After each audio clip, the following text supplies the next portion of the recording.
1968 Mercury Montego MX, base models.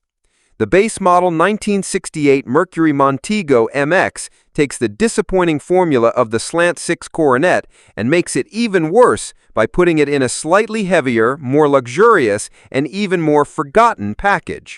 The base engine for the entire Montego line was a 200 Ci inline-six, making a truly pathetic 115 HP. The optional base V8 was a two-barrel 302 Ci with only 210 HP.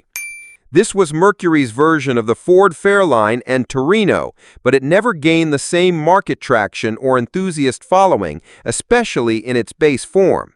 As a result, its values are in the absolute basement of the classic car market. Hagerty has recorded recent auction sales of Montego MX models for as low as $3,300. J.D. Power lists an average retail value of just $12,950 for V8 models, with six-cylinder cars being worth even less. These cars are also prone to common issues like transmission problems and severe rust, making a cheap example a potential money pit.